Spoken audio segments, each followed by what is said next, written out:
This is an interview with Mr. Bernard Johnson for the Birmingham Civil Rights Institute's Oral History Project. I'm Dr. Horace Huntley.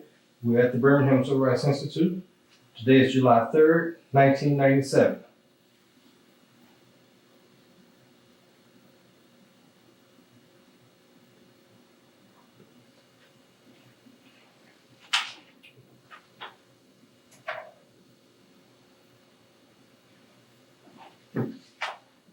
Mr. Johnson, I want to thank you for taking time out of your schedule, your visit home to come and sit at the Institute today to talk with us about your growing up in Birmingham and about the movement. Welcome back home. Thank you. Thank you. I want to start by asking you some general questions about just your background, about your family. Your mother and father, were they originally from Birmingham? My father is from Tuskegee, and my mother is originally from Birmingham. Oh, okay. How many children did they have? There was a total of 6 of us, 3 boys and 3 girls. And where were you in this mix? The middle. You're the middle, right? Okay.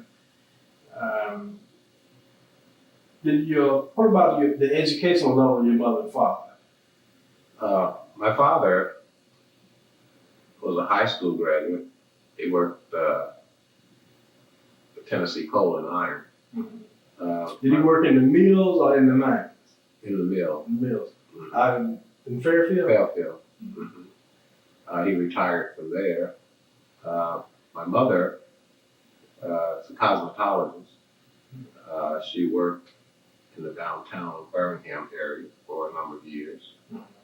And that's their level. Yeah. Did they attend Parker High School or Industrial High School? My mother attended Industrial High. Right. At the time, that was the name, Industrial High. Right. And your father went to school in Tuskegee? Tuskegee. Okay. All right. Tell me just a bit about, well, before I ask you that, you say your mother was in cosmetology. Did she have her own shop or did she work for someone else? She worked for someone else in the downtown area of Birmingham. Was it in the 4th Avenue? 4th Avenue District. Yeah. Patent Beauty Salon. What do you remember about your starting school? You started at Scott School? Scott School. Yeah. What was that experience like for you as a young child? You remember those early days, your first grade, going off to school? It was very disciplinary. There was a lot of structure at Scott School, mainly because it was a small school and we did not have all of the academics that some of the other schools had. So in other words, we were doing 2 or 3 types of things in one classroom, whereas maybe other schools had a music room or athletic room. We didn't have that, so we had to consolidate. Okay. So you were doing everything in your home, in effect. More or less, yes. Yeah. What is there anything that stands out in your mind about your days in elementary school that may have had an impact upon your life? Impact in a positive sense?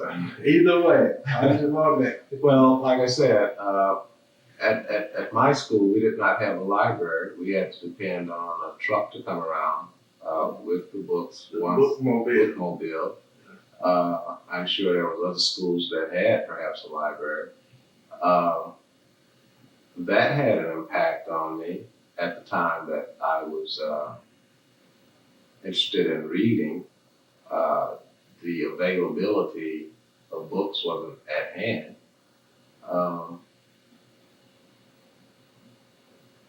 The close-knit of the school was a very positive influence on me. And to this day, I still feel that close knit to everyone that I knew doing elementary school.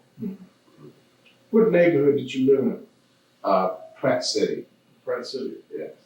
What kind of neighborhood was Pratt City at the time? How would you describe your neighborhood? Pratt City, at the time, was a very close-knit neighborhood. It was very disciplined neighborhood. Everyone knew everyone. So if Mr. John saw you do something that was out of hand, then Mr. John had the okay to put you back on straight. That was pretty much the entire neighborhood. Whenever a stranger came to the neighborhood, everyone knew that there was a stranger in the neighborhood. And for 12 years that I can recall through elementary school, that was the type of neighborhood it was. Did you live in Pratt City throughout your school years? Yes, the entire 12 years. Where did you go to school after Scott? I went to Western Olin High. That was in Inslee. And we had to take the bus to the school. Was it a school bus? No, we had to take what it was called a special. The city provided a special that would run during school hours. And if we missed the special, then we had to take city transportation. So did the special go directly from your neighborhood to Western Olin High School?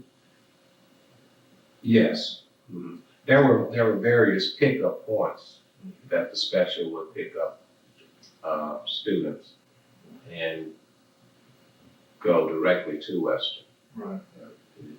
If I were to ask you about your experiences at Western, is there any one thing or two things that may stand out in your mind about Western, your experiences there that would have an impact upon your adult life? Well, my experiences at Western was good experiences. I felt that I was a step behind some of the other students from other schools. Like what schools do you refer to? The feed schools that would feed into Western was South Pratt, Tug, and there were a few other schools from other areas that I'm not familiar with. But basically, as I said, those schools had an athletic program. So they had a musical program. All the programs we did not have, so I felt that we were one step behind when we got to Western. So that meant that we had to push harder in order to achieve on the same level that they were on. And we managed to pull it off because we have some outstanding people that evolved from Pratt City at the time at Western, and henceforth still so. So you're not even dealing with the issue of race at this point. You're talking about the inequities within the black school system. Right. No, race was something that was there, and we knew that it was there. My earliest memory of that, I was at Scott School, and when it really came into focus from thinking that white people were different, even superior at the time, because they were the ones that was primarily shown in a cleaner light than we were shown. And we saw that through television. Leave It to Beaver. They opened the refrigerator. They had a ham and a carton of milk and a dozen of eggs in the refrigerator. Well, you open the refrigerator in my neighborhood, and you can't really recognize what's in there because there are so many variations of things that are placed in the refrigerator from the leftover aspect of things. So at an early age, I wanted that neat refrigerator with just the ham, cheese, and the egg and the carton of milk. In fact, that was what was played in Dick and James and Alice and Muffin and Kitten in the early ages. So that had an influence on me as to how I felt my life should be, but it wasn't that way at the time. So Emmett Till was killed, and that was at the time I discovered that there was something wicked that exists in the white world. It wasn't that clean world that I saw in Dick and James, but something awfully wicked existed there. And that impression at that early age that I received from them.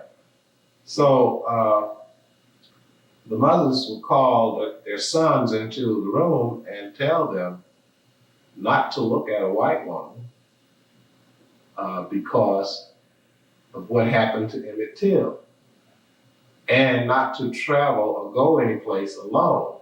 You always would go to the store, run the errands, but if you left out of the neighborhood, across the tracks, the railroad tracks were the borderline, and that's where we had to go to get the service, cleaners, grocery store, whatever. It was across the tracks, so we could not travel across the tracks alone. So I imagine this was like I am 9 years old, so when this come into being. So the racial point was made with me at that time. I knew exactly how to survive from that day on, and one of the mechanisms was not to give the white man the excuse that he had for doing what he did to Emmett Till. Were there ever any personal incidents that you may remember of a racial nature during your growing up here in Birmingham prior to the demonstrations?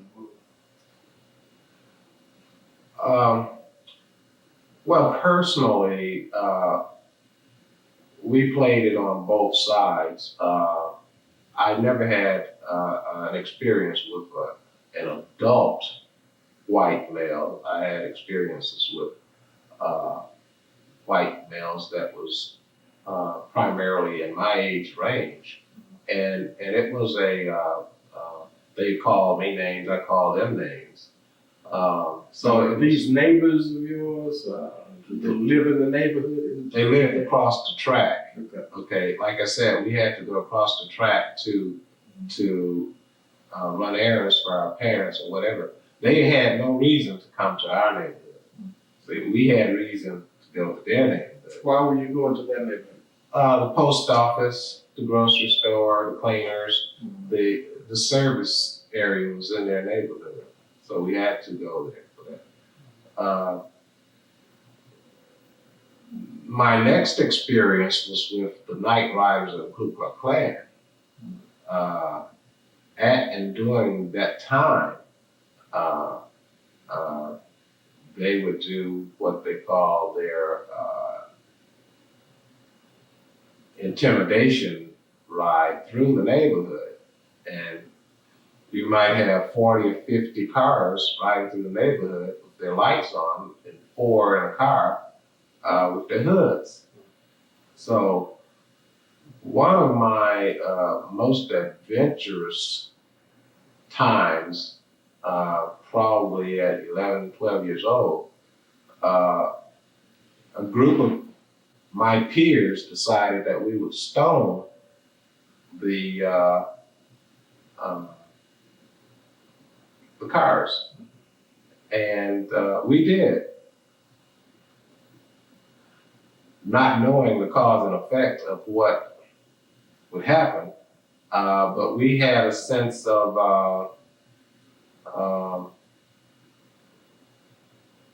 not being intimidated by what they were doing. So those were my elementary school experiences. What happened as a result of your stoning the procession? We don't know. You never know. They could have gone 5 miles away and shot someone. You know. But as far as you at the time, they could not catch us because we were in a strategically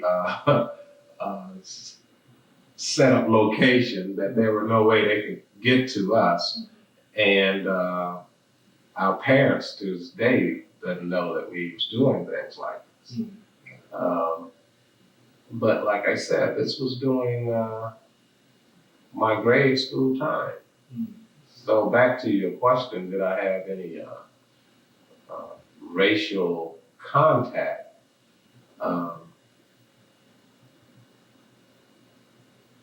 Indirectly, yes.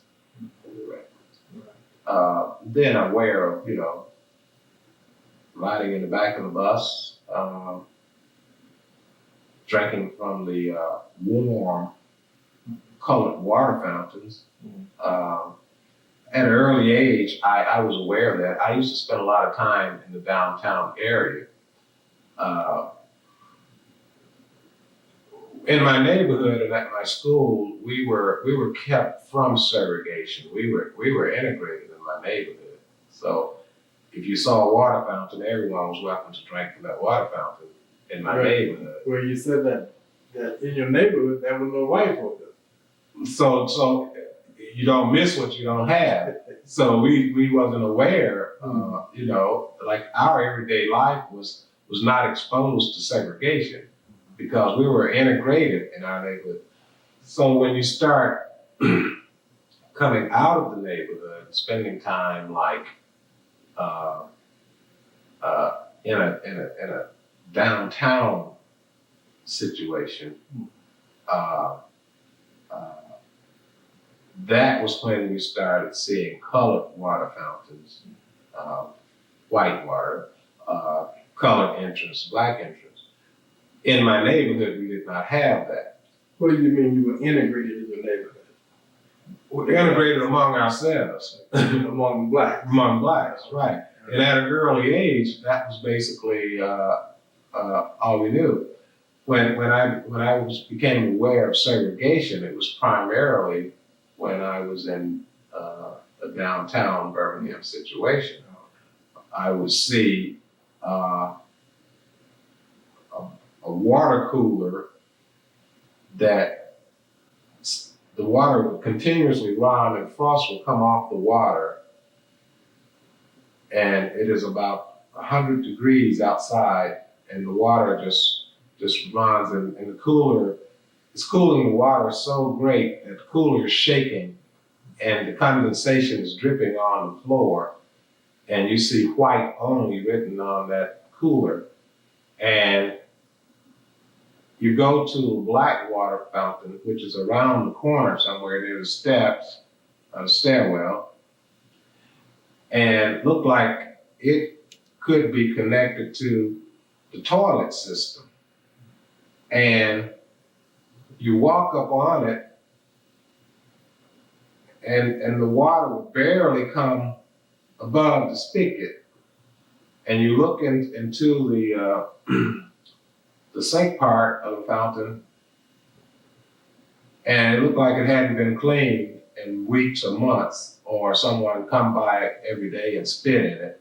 And so there, at an early age, I realized that I wanted some of that cold water that was around the corner, and I did not want to drink the water from the fountain that was presented to me as a black person. So there were many days I did not drink the water that was offered to me. That was my first experience with something's not right. So then I'm sure along with your contemporaries, as a result of that kind of feeling, were somewhat right then for the movement. Yes, it was.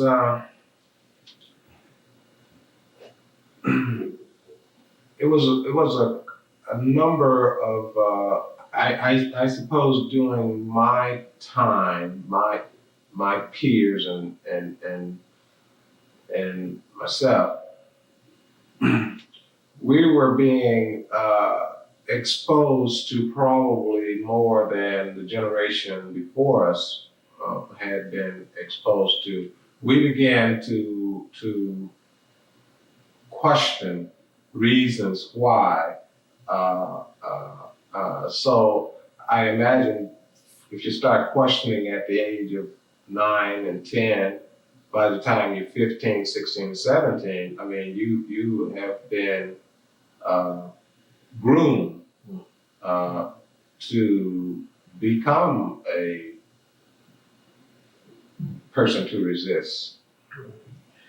1960 was the year really when students got involved in the movement and the sit-in movement became sort of in the forefront. In 61, the Freedom Riders sort of highlighted. 62 here in Birmingham, there was a selective buying campaign in downtown Birmingham. Miles College students and Alabama Christian movement coalesced to generate that. 1963, of course, was the highlight of the struggle here in Birmingham with the demonstrations in April and May of 63. Where were you in 1963? 1963, I was pretty active in the movement. Spent a lot of time at the various meetings at 16th Street Baptist Church. How did you initially get involved? Initially, I got involved. I had an older brother that was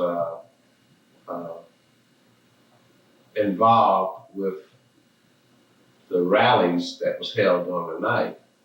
And he used to bring me along with him to these various rallies at night at various churches throughout the city.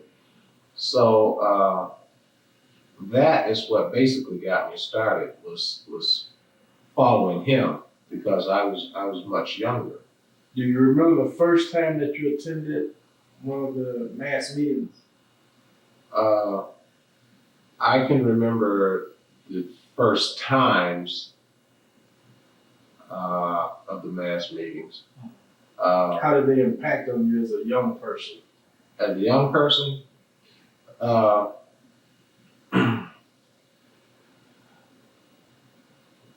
well, as a young person, I thought that the speeches were too long, and I had more interest in the young ladies that was there at the time. Those were my earlier experiences. Whereas we took it for granted if a Reverend King or someone of that stature was at one of the meetings and made a speech, and it was like, being my age, you hear and you don't hear, or you see and you don't see. We took it for granted, not knowing that it would be such a historical event. But I would always leave with a certain level of inspiration I would get from the meetings. And I suppose if you just got an ounce of hope, and that's what I got each time, an ounce of hope from the meetings. Then at what point did you then decide that the movement was just as important as the little girls that you were going to see? or was there any point where you could actually distinguish where that took place?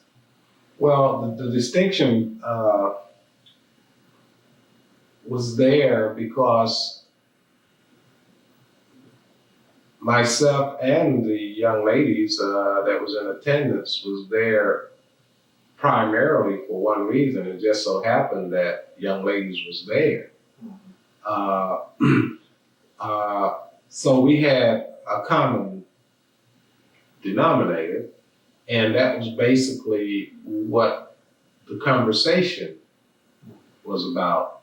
So Conversation was about the movement. about the movement. And so it wasn't connected to the outside social realm. So everyone was connected to the movement. Did you participate in demonstrations? I participated in demonstrations. There were experiences of demonstrations I remember going out on. If we want to talk about 1963, April,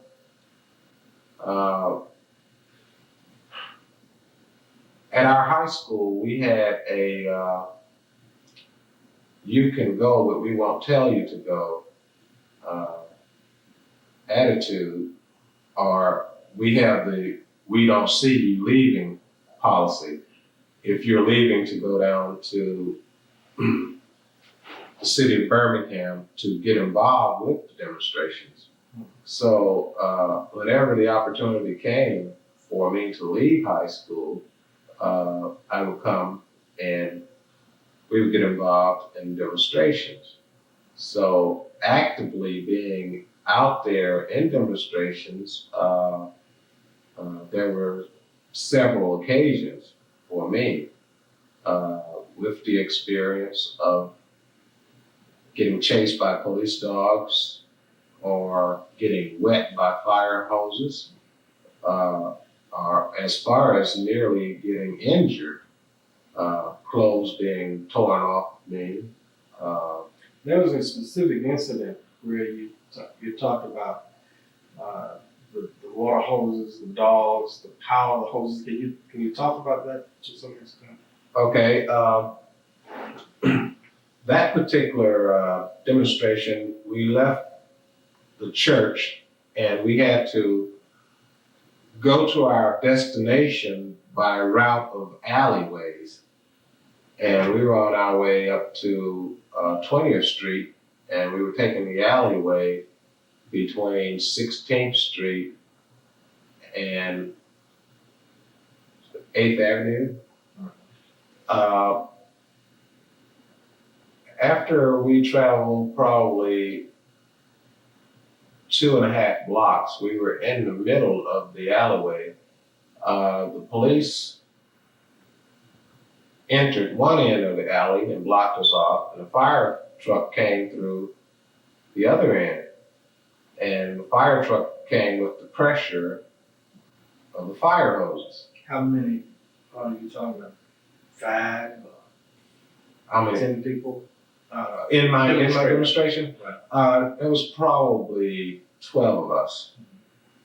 And we were in between buildings in the alleyway, so there was basically nowhere to run or escape.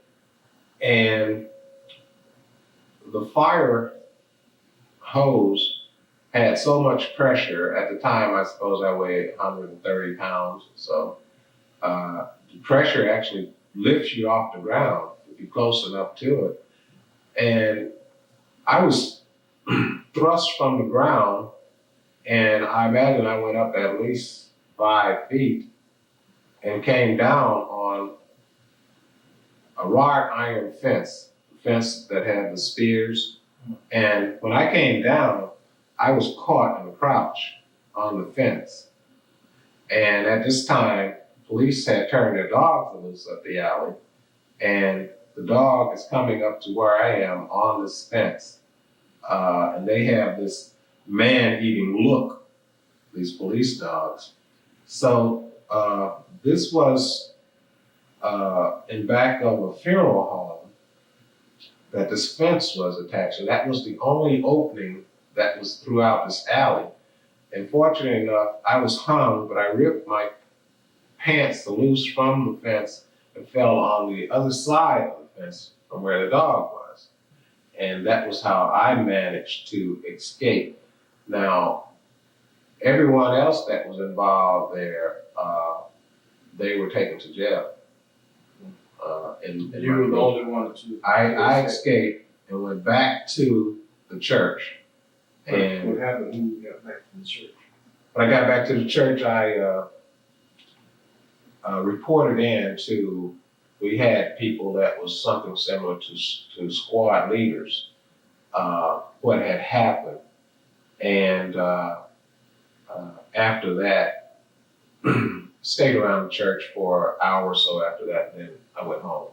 Was this the 12 of you that left 16th Street Baptist Church and headed downtown? Were there other groups that left and went in other directions, and the object was to get to the downtown area, but that's what the police were attempting to keep you from doing? Correct.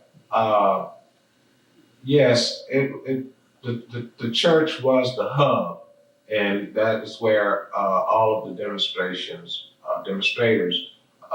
was spin off from, and we would get our assignment or our destination and the route that we would travel to get to that destination. And I don't know how many groups left that particular day, but it was ongoing, the operation of getting to the various destinations. And the police objectives were to prevent us from getting to the destination.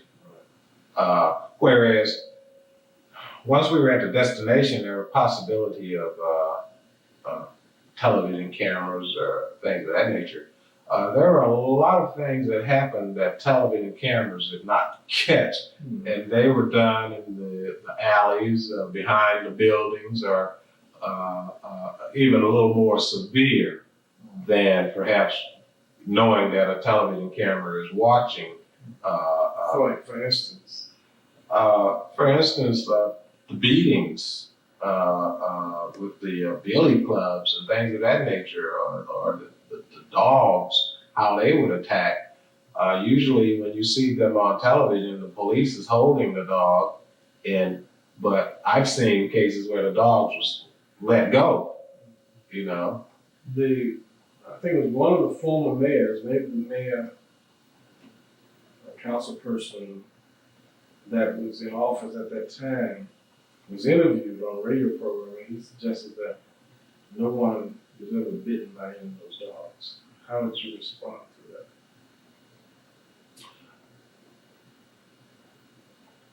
I wasn't bitten. Do I feel that I would have been? Yes, I do. Do you know anybody that was? I can't recall if I know anyone. But if you had fallen on the opposite side of that fence, you feel that, that gate, you would have had to face the dog. I believe that the dog would have attacked me without a doubt in my mind.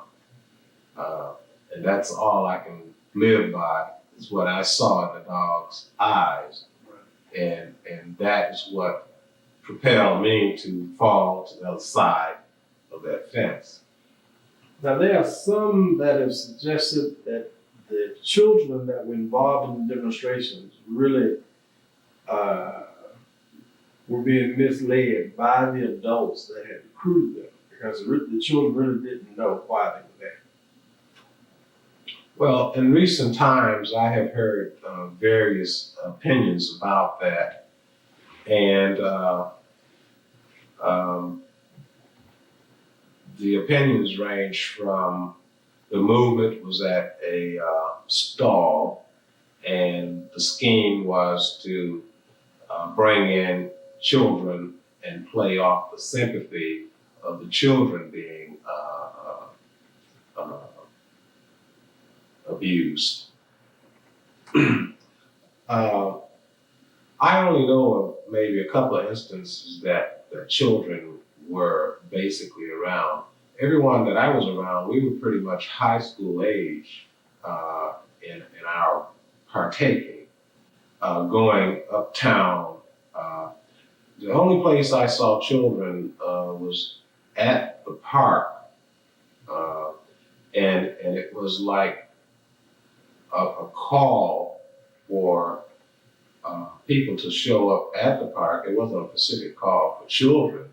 But what about when they went to the schools? When they go into the schools to recruit children?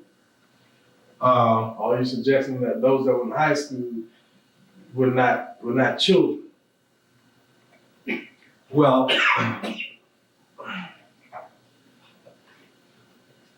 yeah, I'm suggesting that I didn't consider myself as being in children mode in high school.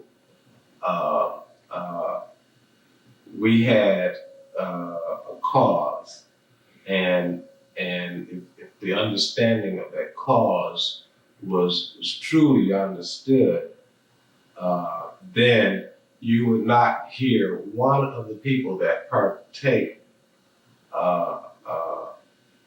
with the situation would have any regrets about the situation. The only people that have the regrets are the ones that were not there, actively involved. That's like, well, sitting on the other side and throwing out your ideas and opinions. But whenever I have contact with anyone that was involved, if they had to do it again, they still have that sense of cause and purpose. And when you would leave the rallies at night that led into some of these demonstrations, you would leave there with that hope, and that hope would be something similar to willing to march into hell for a heavenly cause. And if you looked down and saw black on your skin, you knew that you had a cause. So the hell became secondary in the mindset of the people that I was around and involved. And that was the mindset of the people that helped pull the movement off. Were there other members of your family that were involved? No, at the time, there wasn't. My older sisters, they were away in college. My brother had a job. My father had a job. My other brother, he was too young, and my other sister was too young. So it was primarily centered in my age range, the involvement of the protesters at the time. An adult would face probably being fired from his job if he just took off and came. So it was very orchestrated to the sense that my particular age level was about. You had mentioned earlier something about the orchestration of the demonstrations versus those times that it was not orchestrated. Would you just care to talk about that? Well, I don't know an awful lot about the unorchestrated aspect of the demonstration. All of the ones that I was involved in were very well orchestrated and carried off as close as possible to the letter. In an unorchestrated demonstration, that would lead to the possibility of violence. And that was a no-win situation if violence became into play, because we had the bricks and the sticks and they had the guns. So it was very no-win. And that concept was understood with some of the more radical Black groups that was starting to rise at the time. Well, that takes us back to the African with the spear and the white man with the gunpowder theory. The radical groups that was rising at the time, I had a clear cut understanding that it was a no-win situation in the direction that they were coming at the situation in. All of the guns that they had was used guns. Probably half of them didn't work. It was too makeshift going up against a sophisticated operation, which is the U.S. government. So the reverse strategy that I decided to go with seemed to have been the more logical, safer way to obtain objective. And we'll speak on objective a little later on, because the objective, primarily to me, was an illusion. What was the objective? Well, my objective was, there was I used to spend a lot of time in downtown Detroit because my mother worked there in downtown Detroit. And downtown Birmingham. Mm-hmm. And there was a donut shop on 3rd Avenue. And if we would make it to the movie and have enough money to buy a dozen of donuts, and we would eat these donuts on the bus driving back to our neighborhood. And it's July, it's 95, 100 degrees. You got these donuts, and you're sitting in back of the bus, and you're eating these donuts.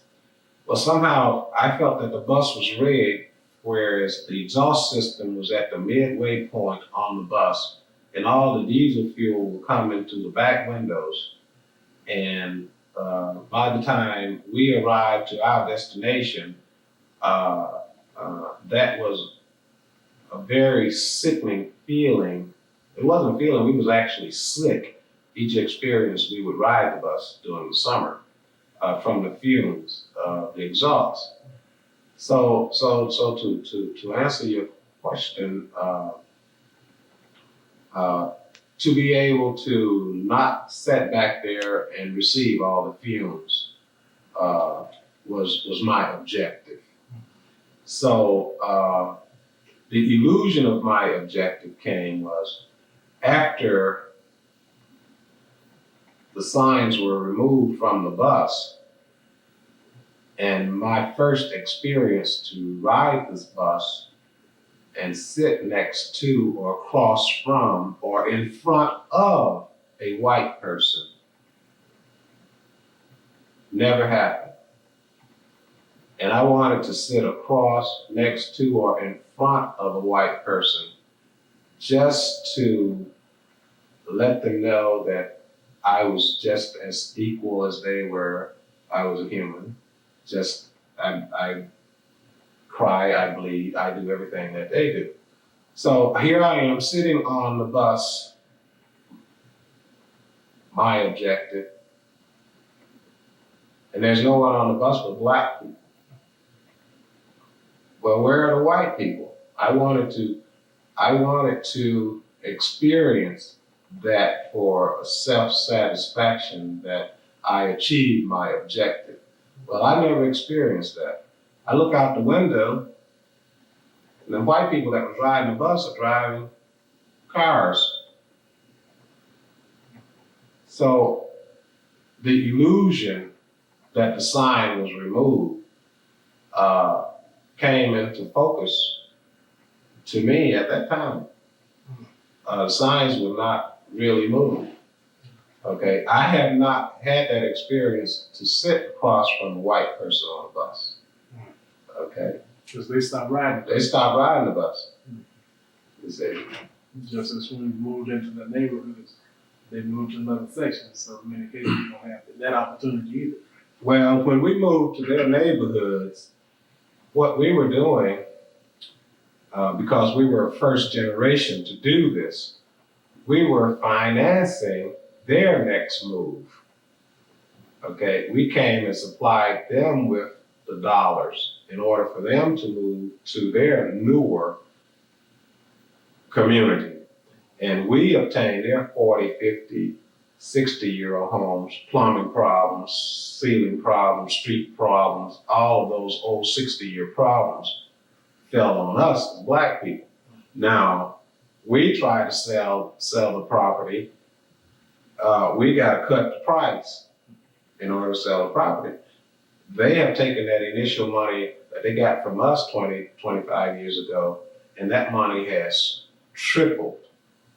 And the money that we want to receive for what we bought their property for, we're losing. We gotta cut the price. Were you involved in the movement after May of '63?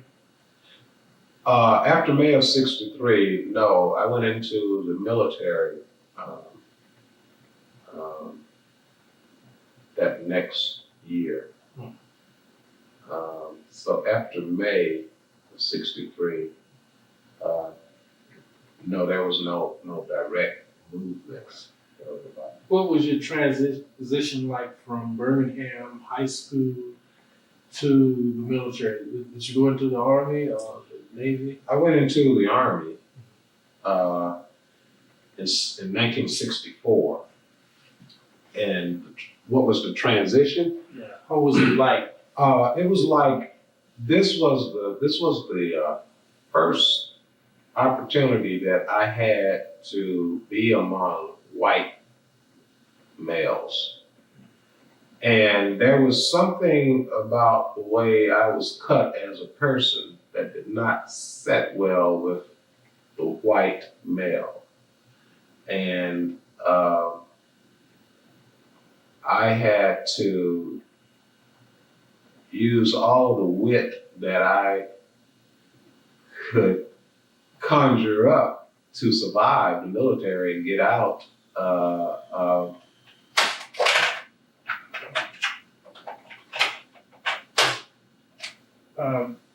What do you mean that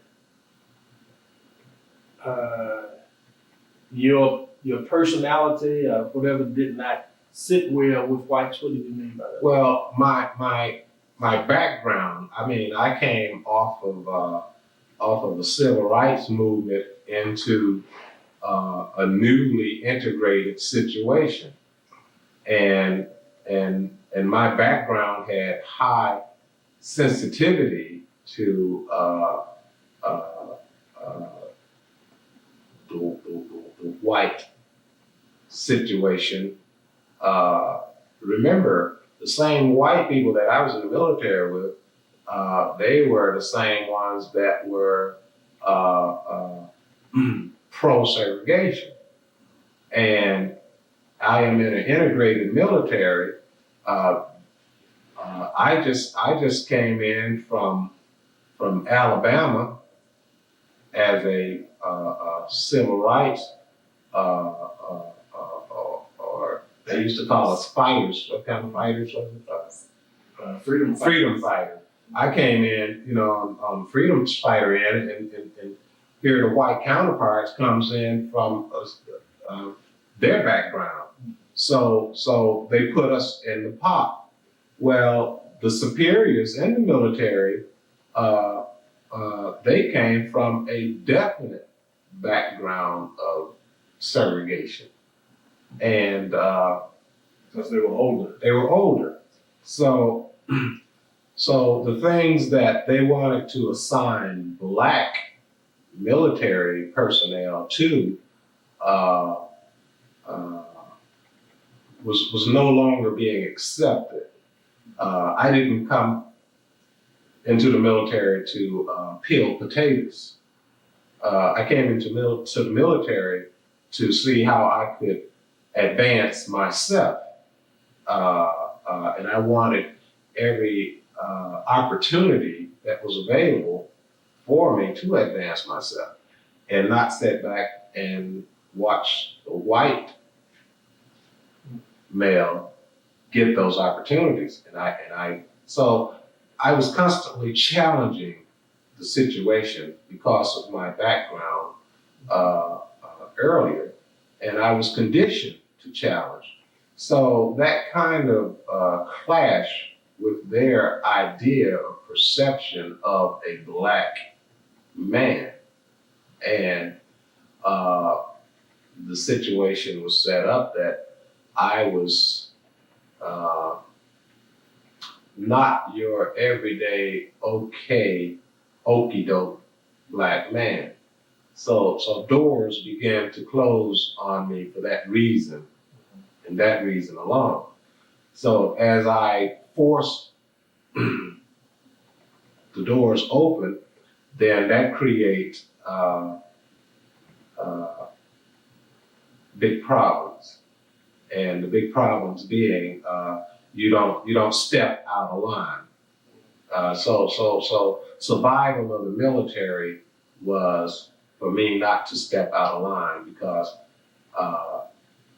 if so, then their objective was to disarm me. Okay, so survival of the military was my next experience from the streets of Birmingham.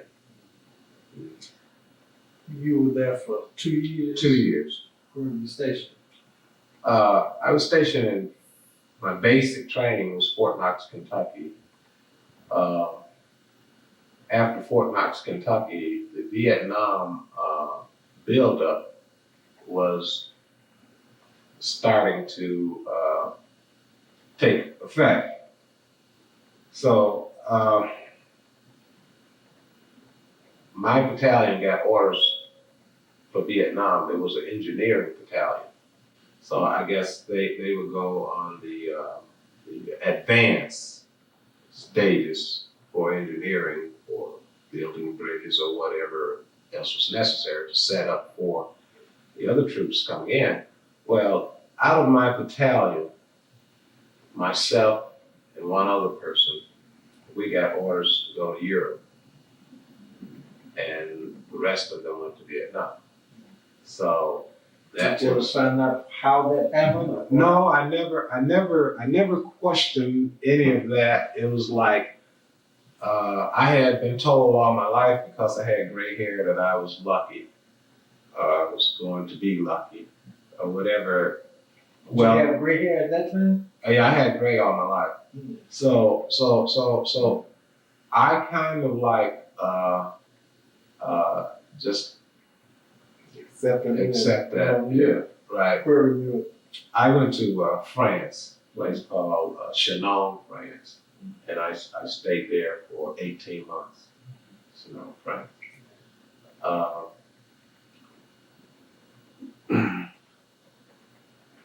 Being in the U.S.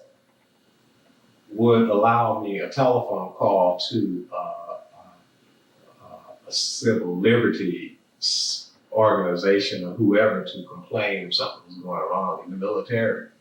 But once you're like in a foreign country, it's like you can't call the embassy for those type of problems.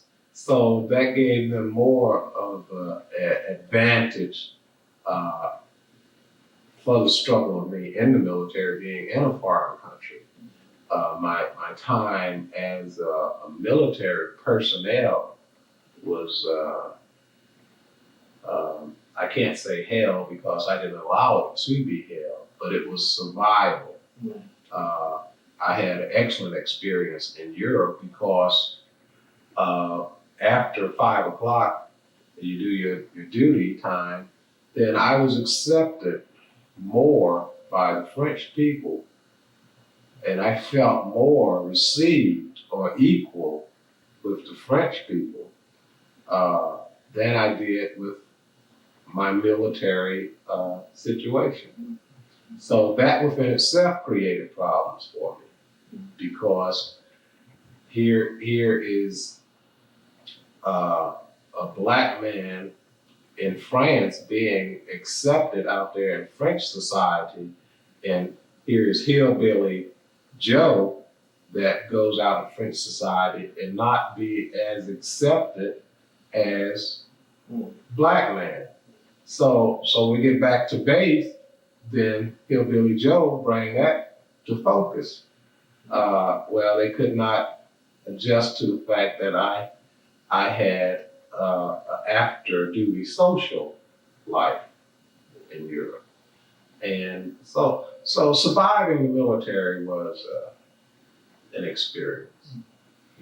Did that include your having a relationship with white French women? Yes. And that word got back to the base? Suggesting? I'm pretty sure that was part of the problems that I was having. I did have, and so did other black GIs,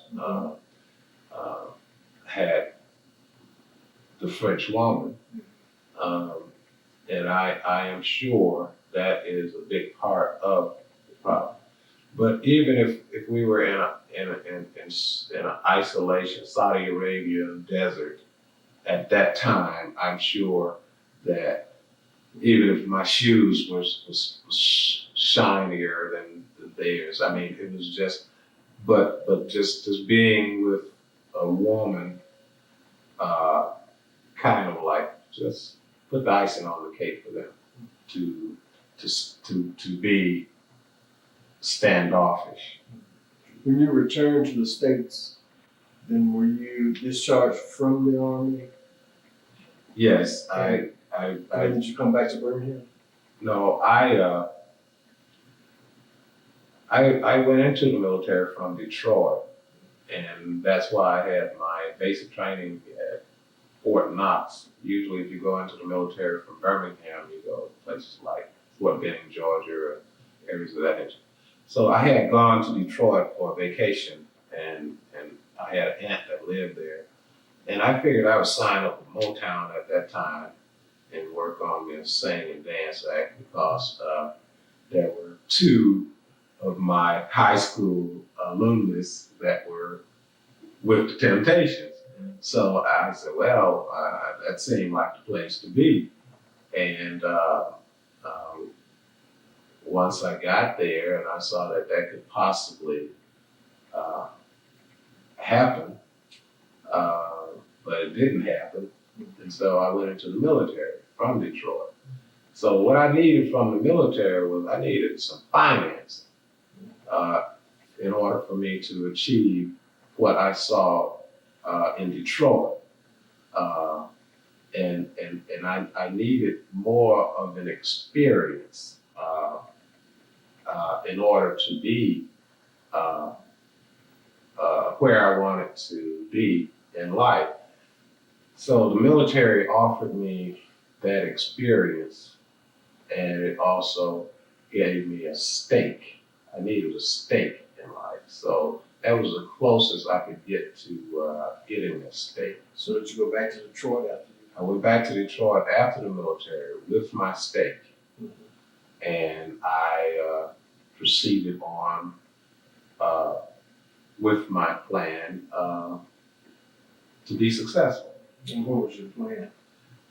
My plan was to become an entrepreneur, because I realized from the experience in the military and the experience in Birmingham that I would have a problem working with the white male as my superior or myself as his superior. We did not meet on the same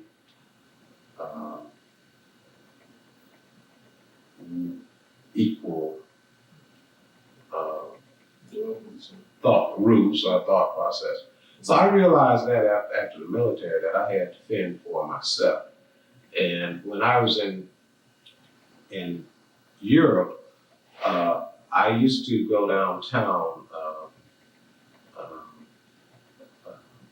There used to be a exchange situation there on college students, and the nearest town to where I was based was called Tours, and we would go there every weekend. And I started noticing there were male hairdressers, and I would pass the salons and I would see them in there, and they were very clean and happy and smiling and working, and I had an interest in in hair. My mother was a hairdresser, I suppose, all of my life, because my odd job as a kid from 9 years old, my brother, he taught me how to cut male's hair. So my odd job, instead of having a paper route or work down at the supermarket, cut grass or whatever, I stayed home and I cut all the kids' hair in the neighborhood. So that was what I did throughout. That was how I got my money. So the military, I needed a stake. I needed a stake to go to beauty school, and I needed a stake to start my business. So that's where the military came in to play. The reason I spent 2 years in the military instead of 3, because I was only 18, I volunteered for the draft, and that would get me 2 years instead of 3. But that was your objective, to go in to get the stake that you needed to move from point A to point B. That was my objective, and to survive the military. I did not have any objective of being in any war or anything of that nature. In fact, when I signed up, there wasn't a war. There was just advisors in Vietnam. So after I signed up, and about 4 months later, it's like, there's an escalation in Vietnam. Well, hey, I didn't sign in for this, okay? So by the grace of God, he removed me from that situation and sent me to Europe.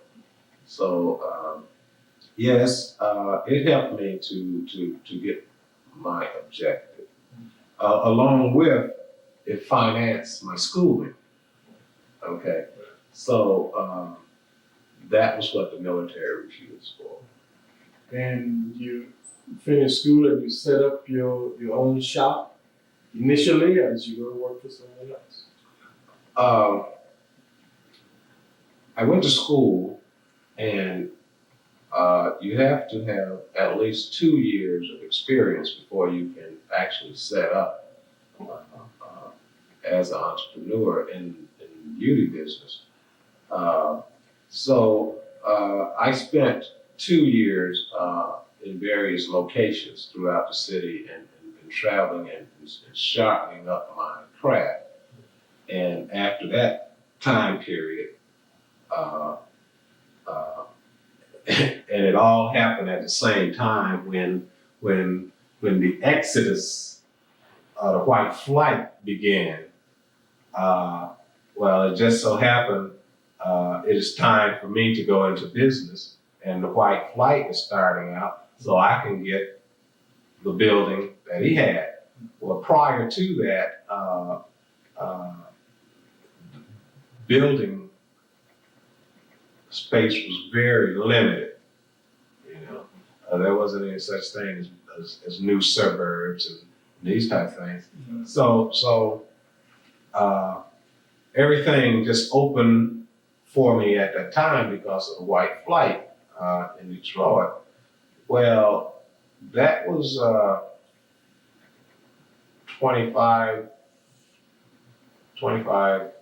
27 years ago. Now it is coming back at me in a reverse. The property value is not what it was at the time.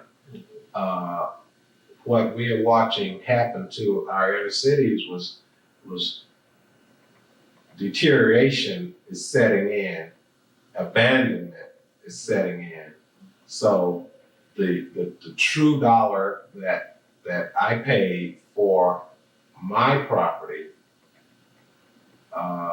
is not as true to me now as it was to the guy that received it at that time. For me to sell the property, I got to cut the price. Okay, he got full value. I will not receive full value. As a 30-year experience, as well, this is where we have evolved to as a Black race. So was it in the plan all along that illusion that we have achieved? And when you get with the businessman that has spent 30 years as an entrepreneur, paying taxes as a tax base and various things, how true is your value? That is what is at question now. Do you see a reversal of that at any time in the future? That the value is going to go up?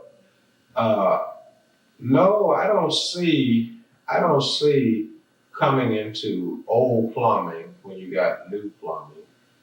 I don't see coming into polluted air when you got fresh air. I don't see traffic congestion when you have no traffic. I don't see not hearing birds sing in the morning to wake you up to come in and not hear the birds.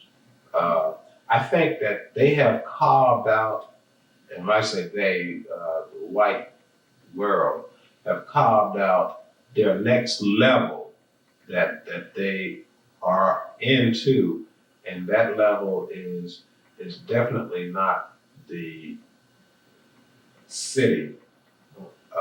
It is the suburb, and that is where the value lies. Now, the availability of suburban property is like it was 35 years ago. It's not as available. The city property is available. They welcome you. Come on, buy it so I can move to Florida. You know, so we buy it and they move to Florida. So when it's time for me to move to Florida, Right. now who am I going to sell it to? I can't. A white man is not going to buy it from me. A Black man, I got to cut the price.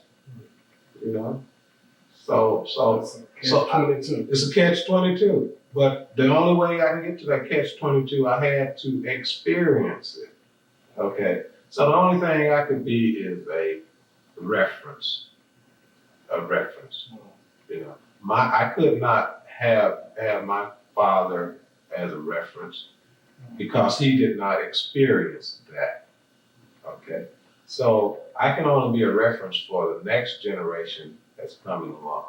As to the first thing you want to do is make certain when it's time for you to go to Florida, everything is going to check out for you to go to Florida. Don't wake up one day and you see deterioration coming down the street at you and it's only 4 miles away and wondering, well, is it time to make you move? You see. So that is an experience that someone on the outside can write about it, but unless you're there and you know that it is your money that you're going to lose some of, it puts a different light on the picture. Well, those of us in Birmingham would rather than you go to Florida to come back to Birmingham. I want to thank you for taking time out of your schedule to sit and talk with me. It's been very informative because you've opened up some other areas that have not been opened up previously. And next time you're home, maybe we'll have to sit down and do this again. Well, let me know. I'll be glad to. Appreciate it.